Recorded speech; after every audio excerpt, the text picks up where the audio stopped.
Clock at 5. Pass is intercepted at the goal line by Malcolm Butler. Unreal.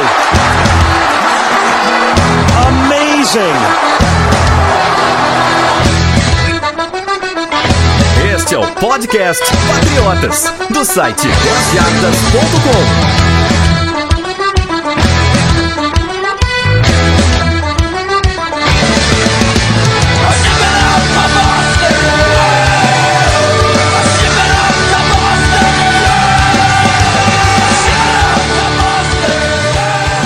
Sejam todos bem-vindos ao podcast Patriotas número 73. Estou aqui com o Sidney hoje. Fala, Sidney, beleza?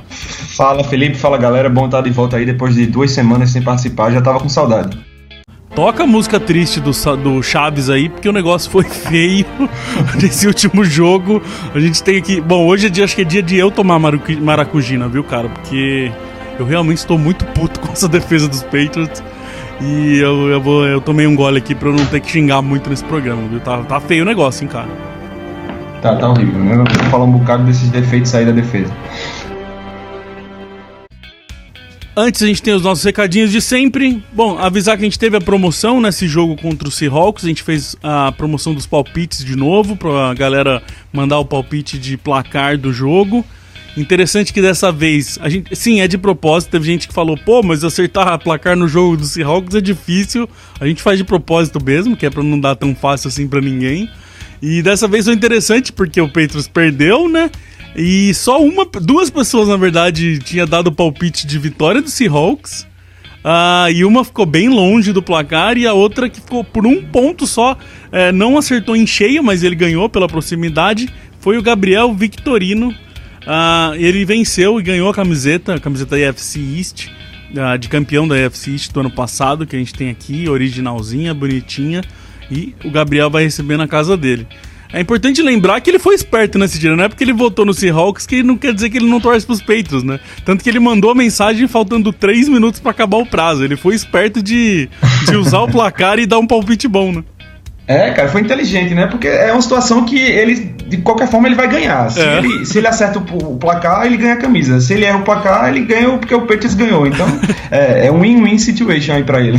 Não, ele foi esperto. Teve gente que falou, pô, não devia dar. O cara apostou no Seahawks. Pô, o cara foi esperto, cara. Ele usou a inteligência dele pra ganhar a camisa dos Patriots. Valeu a pena, Gabriel. Parabéns. Como a gente conversou, a gente já mandou a camiseta. Logo você recebe aí e mande uma foto pra gente. Bom, tem o nosso Fantasy rolando, Sidney. Basicamente tudo continua igual. Na Red, o Patriots Warrior continua em primeiro. Na White, o ASKSW também está em primeiro. Mas na Blue, o nosso Cabritos de Piripiri perdeu a liderança. E agora é o Gronk Party que está em primeiro. Não pode, né? Não pode. O Cabritos, eu tenho certeza que eles vão se recuperar. Cabrito é um animal bem forte aí, resistente. Mas não vai ser uma derrota numa semana que vai mexer na moral deles, não. Não é cabrito que come pedra? Acho que é, né? Que eu saiba não, velho. Pedra, velho. Eu já ouvi falar alguma vez que cabrito come até pedra. Eu acho que tem alguma coisa disso, não sei. Porra. Mas nem é por isso. Os que eu conheço não comem não, por aí. Bom, no Survivor a gente tem agora 11 invictos, caiu mais um. 24 continuam com uma derrota e já são 225 eliminados. Pelo jeito aí, ó, a gente tem aí 35 ainda na disputa, eu acho que vai até o final. Pro fim, a gente achou no começo que não ia conseguir chegar até a última semana, mas eu tô achando que vai, porque ainda tem bastante gente aí. Eu vou te dizer que tem semana aí que eu tô me livrando, cara, por qualquer coisa. Esses jogos que o time vira no último segundo, é time que eu escolhi, e eu tô vivo ainda sei lá como, cara.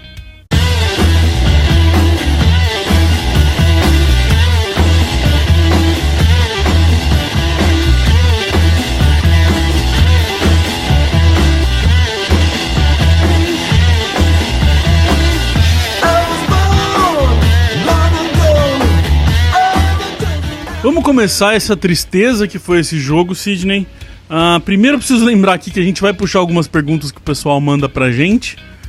O Jorge Albuquerque, eu já vou falar de agora, que Não vai dar nem pra falar todas as suas perguntas, Jorge. O Jorge mandou um roteiro pra gente, Sidney.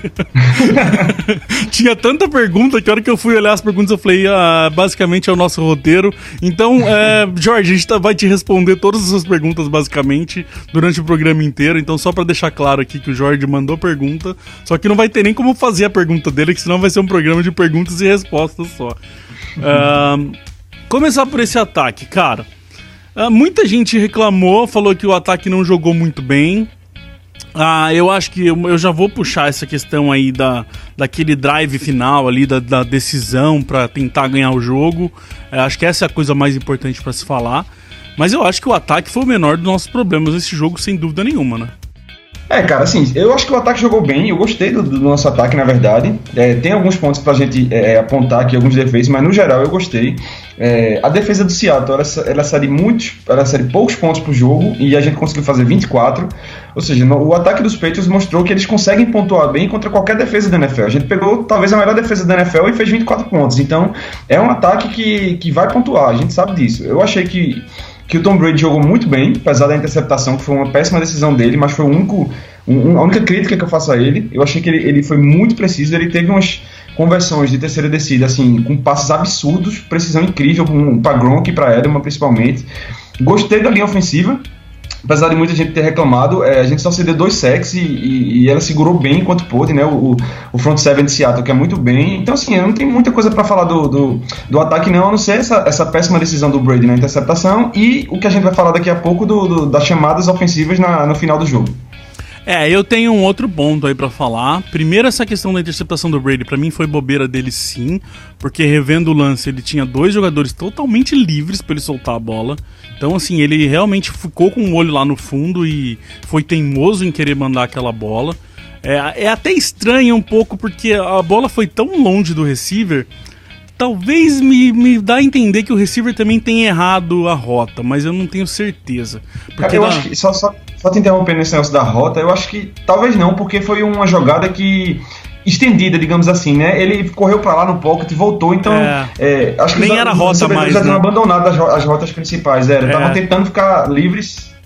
Isso, acho que já nem era rota mais, era o cara tentando se livrar mas, assim, de qualquer forma, quando você olha, tinha 2 caras no recebedor. Então, mesmo assim, com 2 caras livres e um cara no fundo, com 2 marcadores perto, foi sim decisão errada do Brady. Mas, beleza, em uma interceptação, primeira do ano, não é isso que mudou o jogo, de jeito nenhum, não é por causa disso que a gente perdeu. Então, o que eu acho estranho, cara, principalmente nesse ataque, pra mim é o maior problema do ataque, e a gente já vem falando aqui semanas seguidas, e mais uma vez ficou bem claro, é o nosso grupo de receiver, Sidney. Os caras não conseguem se desmarcar, não conseguem, isso tá muito feio esse ano. Tá, cara, tá feio. É um grupo que, se não é o melhor da NFL, é um grupo talentoso, assim, tem jogadores capazes de produzir mais. E a sensação que a gente tem é que esse ataque, se você consegue segurar os tight ends e running backs, a exceção nesse jogo foi o Julian Edelman, que fez o melhor jogo dele na temporada, assim, deu a impressão de que não tem mais nenhum resquício daquela contusão no pé, ele foi muito bem. Aquele Edelman que a gente conhece e aparecendo principalmente nas conversões de terceiras descidas, mas os demais wide receivers, você pode falar, não, mas a secundária do Seattle é ótima. Sim, ela é ótima, mas ele só tem um Richard Sherman na equipe, não são 3-4 Richard Sherman marcando do outro lado. Então, alguém tem que produzir mais, cara, tem que conseguir se livrar da marcação. Mas mesmo assim, não é só nesse jogo, vários jogos estão acontecendo isso, a gente não tá conseguindo usar os receivers da forma que a gente deveria. E nesse jogo, tirando o Edelman, que teve 7 recepções, como você falou, eu tenho um número bem estranho aqui, ó. O Amendola só teve uma, o Mitchell só teve uma e o Hogan não teve nenhuma. Então foram 2 recepções dos receivers, tirando o Edelman, quer ver, eu tenho aqui, foram 2 recepções dos receivers para 27 jardas. O James White, o running back, só ele teve 4 recepções e para 32 jardas. Ou seja, e ele jogou só 43% dos snaps. Então o White, que não tá sendo usado toda hora, num jogo, e ele é um running back que pega a bola lá atrás. Lembrando que quando o running back recebe a bola, normalmente ele tem que ganhar a jarda para ele começar a passar do zero. Ele teve mais jardas do que o resto dos receivers, cara. Isso mostra o quanto os receivers não estão servindo para nada. tirando o Edelman mais uma vez pra ficar 1000 vezes mais claro aqui de que a gente não tá falando mal do Edelman nesse caso. Mas o resto é pífia também. Eu tô adorando usar essa palavra, porque tá servindo pra tudo. Você e o Mauro César da ESPN. tá servindo pra tudo nos Patriots. É pífia a apresentação dos receivers nos Patriots, cara. O Hogan, beleza, teve um problema nas costas e tal. Era até dúvida de jogar. Mas pra mim é aquela história. Se o cara tá em campo, ele tem que conseguir alguma coisa. Então fala que não dá e fica fora e dá chance pra outro, sabe? E pra piorar ainda mais isso aí, o fato de que foi um jogo que a gente usou muito do ataque aéreo, né? Não foi um jogo que a gente correu com a bola, estabeleceu o jogo terrestre, digamos assim. Contra Seattle, a gente sabe que vai ser Brady no shotgun na maior parte do jogo, né? Então, assim, é a maior produção dos receivers. Sim, os tight ends jogaram bem, principalmente o Bennett, teve um bom jogo de novo. Foram 10 recepções dos tight ends, 7 do Bennett e 3 do Gronk. O Gronk tava indo bem até ter aquela porrada que ele tomou lá, que todo mundo assustou. É até estranho quando o Gronk demora pra levantar, né? Você sabe que alguma coisa foi estranha, mas como todo mundo sabe, ele voltou pro jogo, fez um catch absurdo no finalzinho ali. Depois a bola final foi pra ele também, a gente já vai falar disso. E aí que na segunda-feira a gente descobre que ele foi algo muito mais sério do que uma simples pancada. Primeiro saiu a informação de que ele poderia ter perfurado o pulmão. Depois foram falando que poderia não ser uma perfuração, poderia ser por causa da pancada ter gerado uma questão mais técnica de médico que eu sinceramente não sei explicar muito bem. E agora a última informação que a gente tem, que saiu do Adam Schefter, é que na verdade ele tem um problema, uma lesão no músculo do peito. Então não tem nada muito certo ainda do Gronk, né, Sidney? Mas que pegou feio ali, né? Pegou, ele falou depois do jogo, né? Inclusive ele fez questão de deixar claro que foi uma pancada legal, que Sim. O cara foi bem. Mas ele falou que basicamente na hora que ele sentiu foi que ele ficou sem ar, né? Assim, ele disse assim, a pancada tirou todo o ar que eu tinha, então ele demorou para conseguir reorganizar a respiração dele. Excelente que não tenha perfurado no pulmão, porque seria uma coisa muito grave, né? Pensando até na vida do cara, não é nem no futebol apenas. Mas acredito que ele não vai perder muito, não deve perder tempo não. Acho que a gente vai ter uma noção melhor à medida que os treinos dessa semana foram se desenrolando. Inclusive sobre isso, acho que eu até quero puxar aqui, porque teve leitor nosso que eu acho que pelo menos pela mensagem que mandou, entende um pouco mais dessa questão médica, que falou pra gente que se perfurasse um pulmão, tipo, não tem como o cara voltar de jeito nenhum, tal, que a gente tinha que preocupar mais na forma que a gente escreve o texto, tal. Na verdade foi a forma que saiu nos Estados Unidos lá também, então, lembrando que são poucos médicos ligados nessa história, a gente tenta passar a melhor informação que a gente tem e a gente sempre vai atualizando. Então, principalmente lesão, né, Sidney? É bom a galera entender que a gente solta o texto com a informação que a gente tem primeiro, a gente dá uma olhada primeiro, ver se tá mais de uma pessoa falando, a gente solta o texto, e quando a lesão, assim, que não tem nada muito certo, a gente sempre vai atualizando o próprio texto lá no site, com que informação que for, sem contar Twitter e tudo mais, mas no próprio post do site, a gente sempre vai colocando atualizações do que a gente vai recebendo. Então, nesses casos, é sempre bom voltar e dar uma olhada no post depois de um dia, aí, por exemplo, pra ver se não saiu mais coisa nova, né?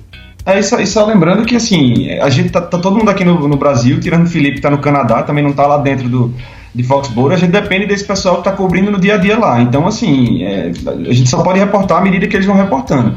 E em seguro também não dá pra esperar, assim, opinião de peritos médicos nossos, né? Que nenhum de nós aqui é da área de saúde, então tirar isso do nada, criar. O que a gente passa é o que a gente recebe do pessoal que cobre lá. A gente agradece demais todo mundo que manda mensagem. Na medida do possível a gente vai atualizando sempre que a gente for tendo mais informação ou não. Por enquanto, vou pôr até o post aqui para quem não viu. Por enquanto a informação mais certa é de que o Gronk teria uma lesão no músculo do peito. E o próprio Belichick falou que na quarta-feira vai ter injury report e vocês vão saber o que ele tem lá. Então, acima disso tudo é sempre complicado quando é Patriots, porque eles não soltam informação oficial nenhuma. Bom, voltando aqui, pra gente não gastar muito com essa história de Gronk, só que eu achava importante deixar claro aqui pra galera, você falou um pouquinho da OL, e eu venho puxar aqui que a OL com o jogo corrido foi mais uma vez um jogo bom. Eu vi gente reclamando da OL mais uma vez. Eu acho que tem gente que entrou nessa mania de reclamar da OL, Sidney, porque pelos jogadores que a gente tem, e pelas defesas, igual, por exemplo, a defesa do Seahawks que a gente tá enfrentando, a defesa dos Bills, principalmente nesse jogo, eu achei que a OL foi bem, cara. A OL não foi mal, não. Eu concordo com você, a OL foi bem, cedemos apenas 2 sacks nesse jogo. E ao mesmo tempo o sexo que jogadas em que o Brady a jogada se estendeu porque ninguém conseguiu se desmarcar. Então não é que eles não estavam não conseguiam dar tempo para o Brady. O Brady teve tempo e jogou muito bem a partida inteira. Não foi a OL que foi responsável por essa derrota, longe disso. E eu concordo com você. Eu acho até que ela jogou melhor domingo do que no Super Bowl contra o Seattle.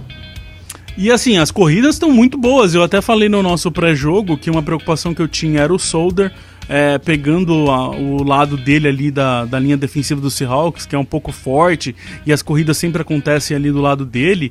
Mas, Blount jogou bem, fez 3 touchdowns, quase 4 aí, se a gente for pensar, e, foi tudo ali pela esquerda. Uma coisa que tá óbvia é que pelo meio ainda não estão conseguindo ir. Entre o center e o guard e os guards ali, normalmente a corrida não sai.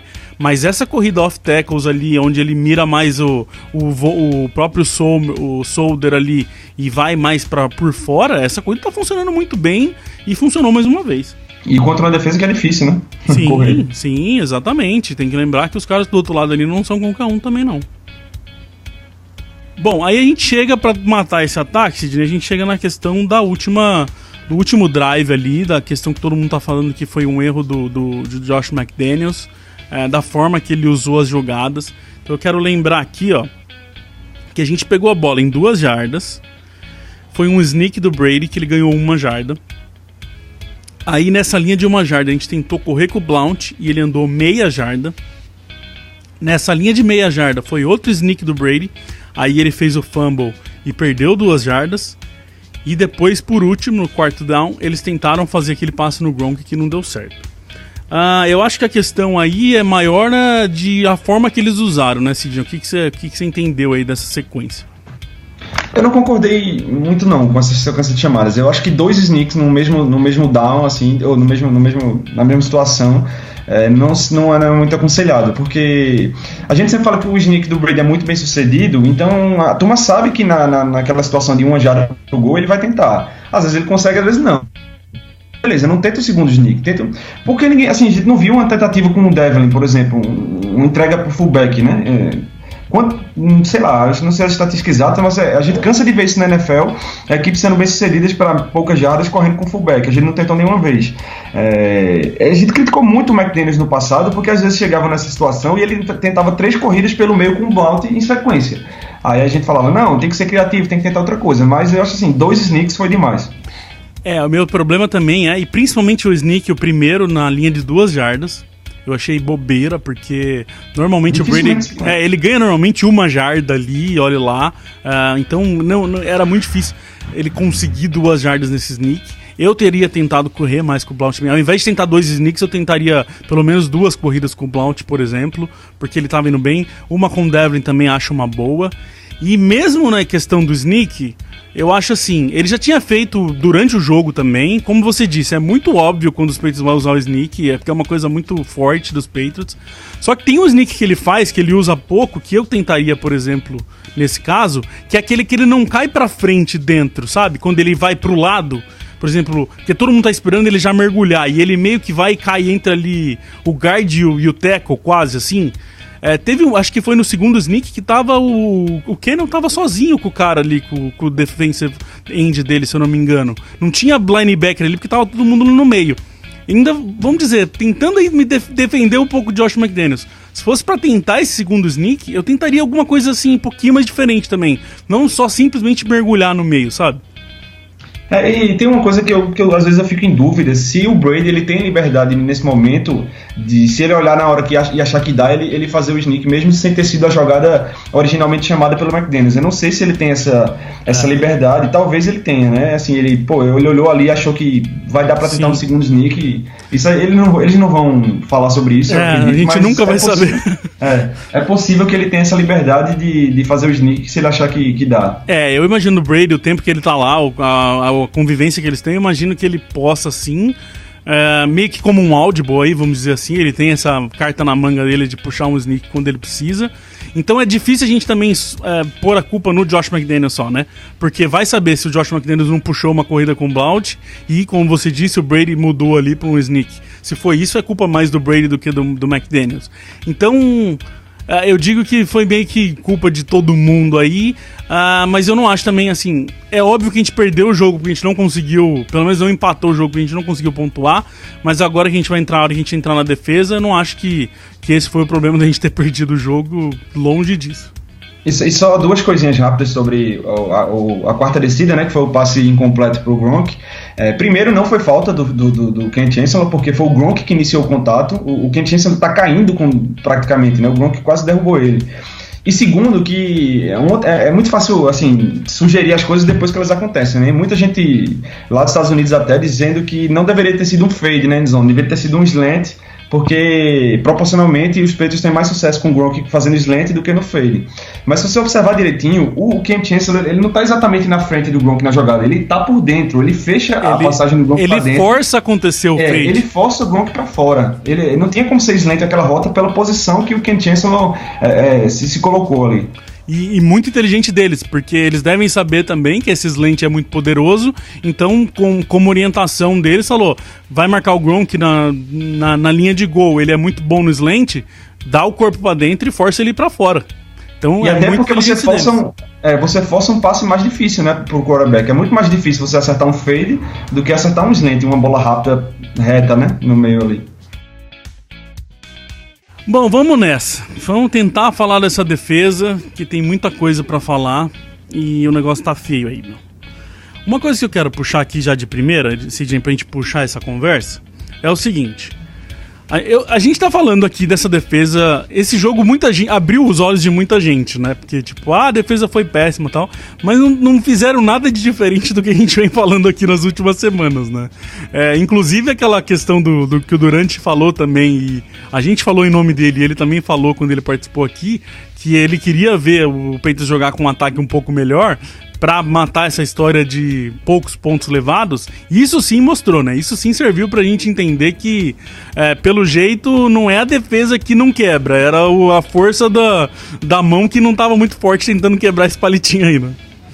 O Durant estava certíssimo, ele bateu muito nessa tecla, tanto fora, né, como no podcast, e é isso, foi o primeiro ataque, eu não diria nem o excelente, foi o primeiro ataque minimamente competente que a gente enfrentou essa temporada, né, porque se você olhar bem, os outros times que a gente enfrentou são todos, nenhum é um grande ataque, principalmente aéreo, assim, enfrentamos até times que correm bem com a bola, mas ninguém que faz muita coisa no jogo aéreo. Eu acho que foi o primeiro ataque que tem mais de uma opção que a gente enfrentou.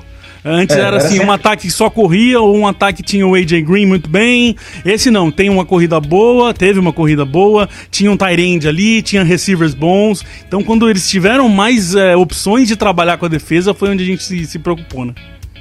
E para nosso azar, além de ser o melhor ataque que a gente enfrentou esse ano, foi um ataque que não errou, né, cara? O Seattle, eles fizeram uma partida muito boa em termos de evitar erros bobos, assim, eles executaram muito bem as jogadas. Russell Wilson acho que fez um dos melhores jogos dele da temporada, acertou quase tudo que tentou, e esse ataque ligou uma luz, assim, acendeu uma luz sobre aquilo que estava meio que escondido e muita gente não estava querendo admitir ou não estava enxergando, que essa defesa não é boa. Não só não é boa, como essa defesa é ruim. Hoje ela é uma defesa ruim. Se você olhar dados dela, ela tá com exceção do número de pontos cedidos, ela se compara a algumas das piores defesas da era de Bill Belichick. A gente não força turnovers, simplesmente não força mais turnovers. Então, assim, eu fiquei muito preocupado com esse jogo. Foi realmente assim, um choque saber que a gente definitivamente hoje não está pronto para a pós-temporada. Pois aí eu digo que só não tava alerta disso quem não ouve a gente, porque de novo eu vou repetir, eu vou ser chato, porque quando a gente acerta, eu sou chato de vir aqui falar, a gente tá falando disso faz 4, 5 semanas aí pelo menos, que a gente tá falando que essa defesa é um problema sério, e tem gente que me xinga no Twitter, cara, eu fico maluco com isso. Bom, você falou aí de números, eu tenho números aqui interessantes, pass rush, que o nosso quase que não existe. São 16 sacks que a gente conseguiu até agora. O líder na NFL, que é os Bills, tem 30, basicamente o dobro. Interceptações que a gente forçou. São 5 interceptações que a gente fez, sendo que o líder tem 13, que é o Chiefs. É quase 3 vezes mais. Então, a gente já viu aquela defesa que a gente conhecia do Bend But Don't Break, ela era muito forte roubando bola. A gente sempre esperava que, não, beleza, tá tomando um monte de jarda, mas daqui a pouco vai aparecer um fumble, daqui a pouco um cara vai interceptar e a gente vai pegar a bola de novo. E dessa vez nem isso a gente tem, né, cara? Então é simplesmente esperar pra ver se os caras vão conseguir pelo menos forçar o field goal. Essa é a única chance que a gente tem, principalmente nesse jogo, é esperar chegar lá pra ver o que os caras vão fazer na red zone e se vão conseguir forçar o field goal ou não. Até conseguiram algumas vezes, o Seahawks precisou ir pra field goal algumas vezes, mas tá longe do necessário ali, né, cara? E uma outra coisa também, só na red zone ali que jogam bem, porque o campo fica menor, né? A hora que o campo estica é um problema seríssimo, né, cara? Cara, e assim, são tantos problemas que nessa defesa que é difícil saber por onde começar. Você começou falando dos números, né, que estão muito fracos de turnovers, falou interceptações, e também tem um aqui que pra mim é o pior. A gente só recuperou 2 fumbles defensivos nesse ano. 9 jogos, 2 fumbles recuperados. No total do time foram 4, só que 2 foram naquele jogo contra os Texans nos special teams. Então foram só 2 fumbles que a gente recuperou pela defesa. Então assim, se você sai de jardas e não rouba a bola, não tem como, né? Pra mim começa tudo lá na frente, no front seven. A gente não consegue pressionar os quarterbacks adversários. Isso está tão evidente que até o Matt Patricia já está demonstrando isso nas chamadas dele. A gente cansa de ver os Patriots mandarem 3 jogadores pro rush, bota 8 na marcação, porque sabem que mandando 4 não vai chegar, então deixa 3 lá só atrapalhando ali e bota mais 1 na cobertura. Teve um lance contra o Seahawks que foram 2 jogadores pro pass rush. Então 9 na cobertura, e mesmo assim eles cederam o passe, e o cara não tinha ninguém a 5 jardas do recebedor de Seattle. Então assim, muita gente tá jogando mal, tem problema de chamada ofensiva, tem problema de plano de jogo, tem muita coisa errada nessa defesa. Então, entrando nisso, tem o Diego Rebelo, o Ronaldo Teixeira e o Caio César. Os 3 fizeram perguntas na mesma pegada aí, que eu vou puxar aqui em forma de uma pergunta só. Qual o percentual de culpa do Matt Patricia no fraco desempenho da defesa? É difícil dizer um percentual porque a gente nunca sabe exatamente o que rola lá dentro, a gente não cansa de falar isso. Mas isso que você falou é muito real, né, cara? Tá bem claro que ele não acredita no pass rush. Só que ele também não tem que acreditar na nossa proteção, porque mesmo, igual eu brinquei com você aqui antes, se colocar 12, 13 caras nessa defesa, provavelmente eles vão tomar passe, cara, porque teve aquele momento que a gente marcou no 2-minute warning, entregou a bola pros caras com 45 segundos, eu acho, e os caras transformaram aquilo num touchdown. Aquilo mostra o tamanho do absurdo que é essa defesa, cara. E eu vou falar aqui pela 1000ª vez até um dia alguém me ouvir, cara. Para de jogar em cover. Os Patriots não sabem jogar em cover, cara. Ficou muito claro. Os caras davam, 3 metros de distância pro jogador. E aí não adianta você tá de olho no cara, mas não conseguir chegar no cara. Qualquer quarterback bom, ele consegue identificar as zonas e explorar isso muito bem, né? Estão muito soltas essas zonas, muito frouxas, né? Como é impossível você estar cedendo recepção sem ninguém a 5, 10 jardas do recebedor? É uma coisa assim, de falta de preparo até. Eu acho que o Patricia tem culpa em muita coisa. Eu não lembro de ter visto uma defesa dos Patriots em outros anos com tanto problema de comunicação quanto eu tô vendo esse ano. No jogo contra os Bills, por exemplo, foram 2 faltas aliás, só não foram 2 faltas por 12 homens em campo, porque na segunda vez pedimos tempo. Então iam ser 2 faltas por 12 homens em campo. Nesse jogo contra o Seahawks, eu não vou lembrar qual foi o quarto, mas tem um snap defensivo nosso que na hora do snap o Alan Branch está olhando para trás tentando entender qual é a chamada. Aí o cara faz o snap, ele demora 1 segundo para olhar para frente e perceber que a jogada já está rolando quando ele olha para frente. Então assim, são problemas de comunicação, são problemas de esquema. Mas deixa eu só te cortar pra você não perder o assunto. Teve uma jogada que o Graham recebeu, que ele passa por trás da linha, que o Chung tava marcando ele, e o Chung fica tão de olho no running back, caindo no play action, mas caindo de verdade, que o Graham passa, pega a bola, corre, e aí que ele vai perceber que a jogada é no Graham. Então, assim, e jogadores que normalmente não fazem isso, né, cara? O Chung não foi, é outro cara que jogou mal muito por causa disso, de não estar prestando atenção no que estava acontecendo. Cara, são muitos problemas. Aí, às vezes já tem gente querendo ligar isso aí, a saída do Jamie Collins. Você acabou de falar, a gente tá falando isso aí há um mês, no mínimo. O Jamie Collins estava lá e a defesa estava mal. A questão é que ele não tinha tido ainda um ataque que explorasse isso. Então, assim, cara, se você vai mandar 2 jogadores pro pass rush, é melhor não mandar ninguém, cara, me perdoa, mas pra que 2 jogadores contra 5 da linha ofensiva? Os caras vão fazer o quê? Então, se o pass rush não está funcionando com 4, não é você desistir do pass rush, é você encontrar formas de pressionar o quarterback. O Matt Patricia tem a obrigação de ser mais criativo nisso. Eu até falei no Twitter no dia do jogo, quando foi a última vez que o New England mandou uma blitz de um cornerback ou de um safety? Eu não lembro. Eles não mandam. É 4, os mesmos 4, do mesmo jeito, indo para lá, ou 3, ou agora 2. Então, ao invés dele tentar achar uma forma de pressionar, ele está desistindo do pass rush. Isso para mim é admitir que você não sabe contornar um problema que existe. Você tá torcendo para que dê certo da forma que você vai usar. Você não tá tentando resolver o problema.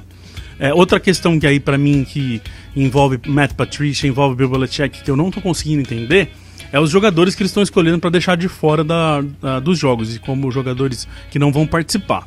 A gente tá mais do que claro que cornerbacks não estão conseguindo dar conta do recado, tá mais claro do que linebackers agora, principalmente sem o Collins, é uma questão que a gente não sabe direito ainda quem que vai ser o cara que vai jogar ali.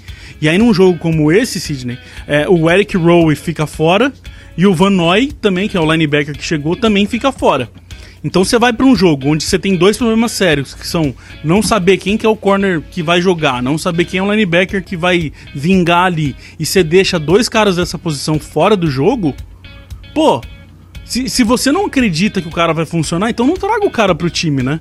Essas decisões eu não consigo entender. Aí outra coisa também, o Mingo.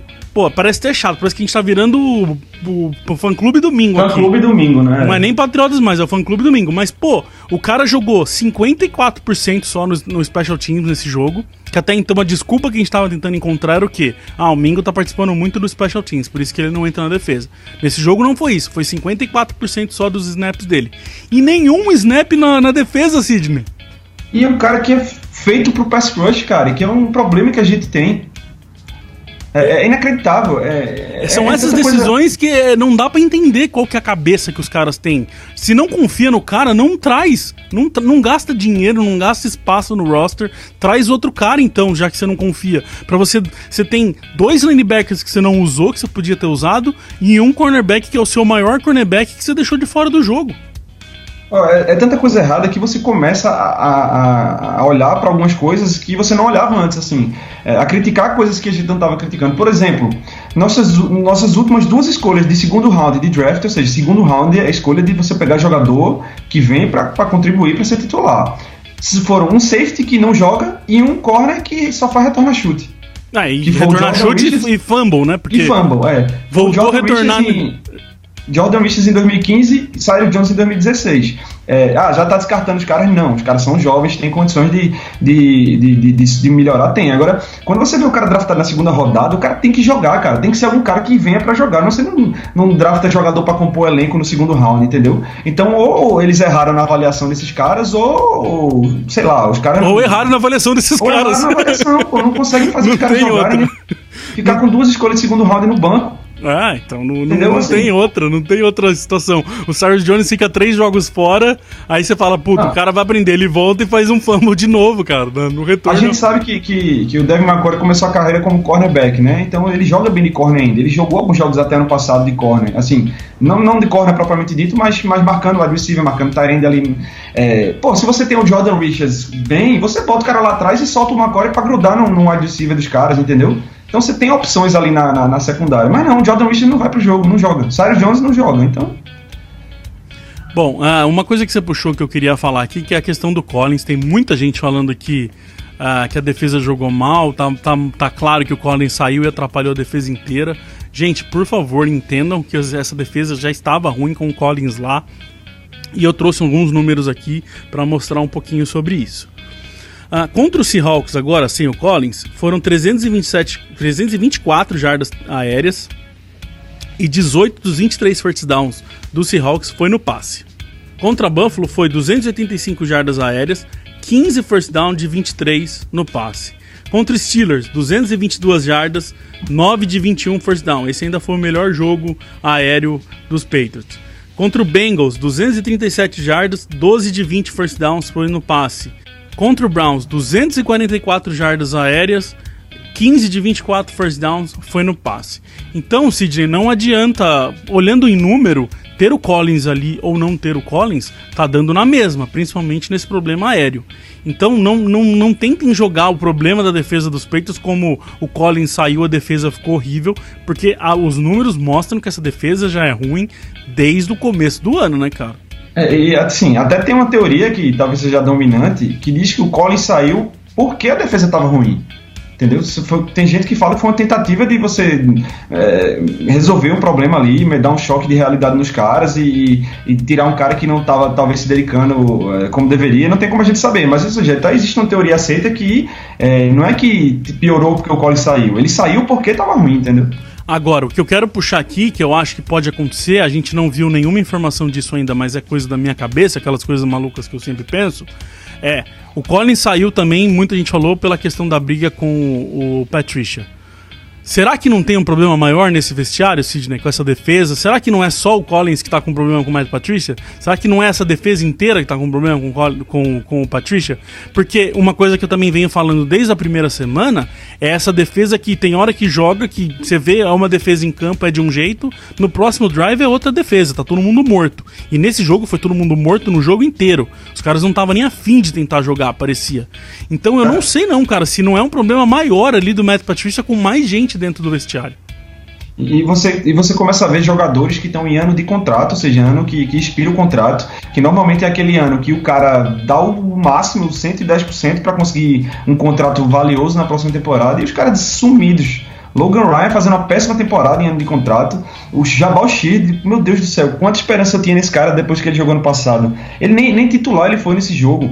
Nos 2 últimos jogos, o Trey Flowers conseguiu virar o recordista de sacks dos Patriots. Em 2 jogos, 2 sacks em cada jogo, ele virou já o primeiro. Então assim, Sheard não faz nada. Chris Long começou a temporada muito bem, depois não consegue mais chegar no quarterback adversário. O Ninkovich que está conseguindo pressionar agora, depois que tá se recuperando da lesão. Então, mas assim, ele já avisou também que ele tá jogando com um problema desde, acho que do ano passado. Então, é aquela história que parece que depois que jogam todo mundo mal, o cara vem falar que tem um problema também, né? É bem aí você é incrível como a fase ruim começa a puxar questionamentos, né?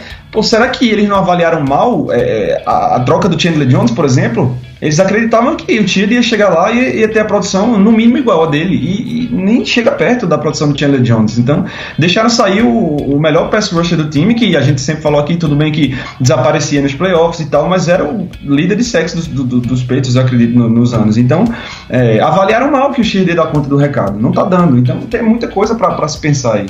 Ó, a gente falou de alguns nomes aqui, só para eu dar números, que eu sempre gosto de dar números para falar. Logan Ryan foi colocado pelo Pro Football Focus na posição 113 de 116 entre os cornerbacks essa semana. Isso mostra o quão mal ele jogou. O Patrick Chung tá na posição 81 de 84 entre os safeties, também jogou muito mal. E o próprio Butler, que jogou mal nesse jogo, 6 passes na direção dele, 6 bolas tomadas. Então, Sidney, se é pra gente tentar fechar de alguma forma, a gente tem uma incógnita gigante nessa defesa, né, cara? Porque, como a gente levantou aqui, é problema de dentro do campo, é porque jogadores que têm talentos não estão conseguindo mostrar o que eles podem. É problema de esquema, porque o esquema usado, seja no homem a homem, seja no cover, não tá funcionando. É problema de motivação, que esses jogadores não mostram a fim de jogar. E talvez aí um possível problema de ter uma questão aí mais séria nesse vestiário com essa defesa, porque, não sei, cara, é a única coisa que, pelo menos a princípio, me dá a resposta desses caras estarem jogando molenga igual eles estão jogando.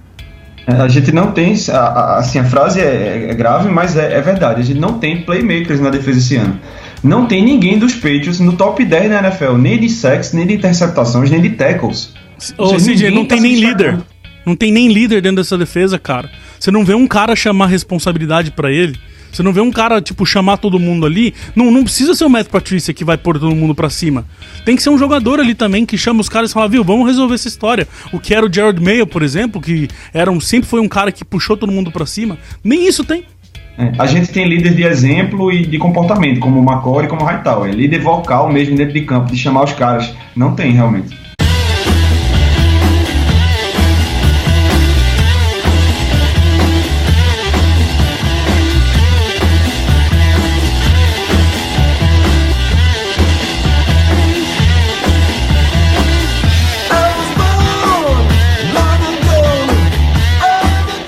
Bom, pra gente ir ficando por aqui, foi quase que um programa de desabafo, né, Sidney? Normalmente a gente traz um monte de número, a gente foca em jogadores, foca na posição, mas a gente precisava também, né?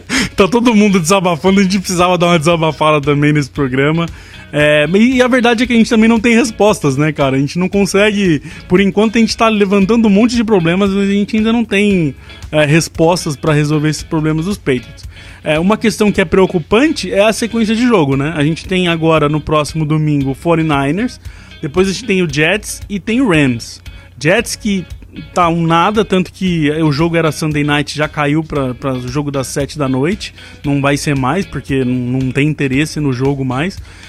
E a questão é, né, Sidney, não pode achar que só porque tá ganhando é porque tudo tá bem, né, cara? A gente tava falando isso no começo, o Seahawks acordou todo mundo e acho que tá na hora de todo mundo prestar atenção de verdade no que esses caras estão fazendo nesses jogos, né?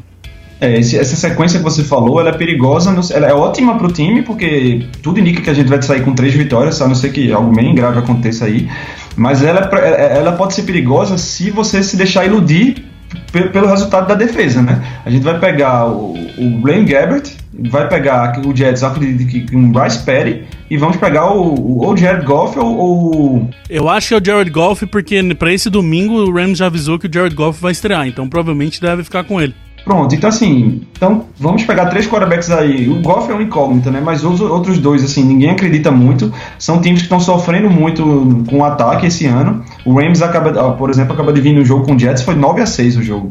Então, assim, provavelmente a defesa vai jogar bem nesses jogos, vai ceder poucos pontos e a gente vai achar que tá tudo bem. Não pode achar que tá tudo bem, porque você falou, o Seahawks acordou e... o Bill Belichick vai ter que consertar isso, né? Tempo tem, a gente ainda tem boa parte da temporada para ele arrumar isso aí, a gente sabe a capacidade dele, mas ele precisa começar a agir. E outra, né, Sidney? Quando a gente olha pra AFC East, a gente tá super bem, porque a AFC East tá mais maluca ainda do que a gente imaginou que poderia ser, porque é o Dolphins em segundo e o Jets em último. E o Jets em último na AFC East. A AFC East tá ao contrário do que a gente imaginou que seria. Então, é muito difícil os Patriots não irem pra playoffs. Então, tem que usar isso como uma coisa boa. A bye week é muito provável, né? Inclusive, a bye week nos playoffs é provável que a gente consiga. Se a gente continuar jogando bem, vencendo, sim. Mas eu digo, pelo menos vencer a AFC East, pelo menos ir pro playoffs, é muito difícil que a gente fique de fora. Não. No playoffs a gente vai. Então, esses caras têm que entender que eles possuem aí um mês, a verdade é essa, um mês, vamos dizer, 6 semanas aí, pra resolver esse time pros playoffs, né, cara? Porque não adianta, eu não quero ganhar agora, a verdade é essa, cara. Eu prefiro acertar o time pra hora de chegar a playoffs, pra hora de chegar um Seahawks mesmo, na hora de chegar um Cowboys que tá jogando pra caramba em possíveis Super Bowl, mas na hora de pegar esses times mais fortes, a gente não tomar uma porrada e sair com o rabo embaixo das pernas. E o que a gente tá pedindo da defesa não é uma tarefa impossível de ceder 10 pontos por jogo. A gente falou no início do programa que esse ataque consegue anotar 25 pontos pelo menos em qualquer adversário. Então é só não ceder 30 pontos por jogo. Não precisa ceder 10 pontos, não é pra ser a melhor defesa do mundo. Exato. Basta não ser uma defesa que cede 30 pontos por jogo. Esse jogo do Seahawks mostrou isso também, né? Que a gente tem um ataque tão bom que a gente se dá o luxo de a defesa jogar um pouquinho melhor só e a gente entrar naquele modo famoso de vamos marcar mais pontos do que a gente toma. Não precisa nem não tomar nada, é só tomar menos do que a gente normalmente faz e já tá bom, né, cara? A gente tem condições disso, né? Exatamente. Bom, eu vou terminar esse programa, porque senão a gente vai ficar xingando aqui até o final e não vai dar 1 hora de xingamento aqui, também ninguém merece. Tem muita coisa pra xingar ainda. Porque cada frase que você fala, eu já imagino mais uma coisa pra eu vir xingar aqui, que eu tô maluco. Bom, CJ, obrigado, a gente vamos ver esse Patriots e 49ers, lembrando que vai passar jogo na ESPN, e é o Brady jogando na Califórnia pela primeira vez na carreira dele, né? Vamos torcer pra ele se inspirar pela sua terra natal aí, tá com a galera lá da infância dele acompanhando e acho que a gente vai ganhar esse jogo, o 49ers estão muito mal, agora eu quero ver, a defesa tem a obrigação de, aí sim, contra um ataque desse tem a obrigação de ser quase impecável, né? Já vamos começar a reclamar de novo. Vamos começar a falar da defesa de novo, vamos acabar esse negócio. Até mais, galera, abraço. We love our New England Patriots and the way that they play as a team, and we'll always be true to the red, white and blue, our New England American dream. When they take to the field They don't often yield, they'll bend, but they seldom will break. If the first half should sour, well, there's still half an hour. They'll ignore every bruise, every ache, and they'll pull it all out at the end of the bout. If it's close and the game's getting scary, if the offense can't score with a few seconds more, then we call in old Clutch Vinatieri.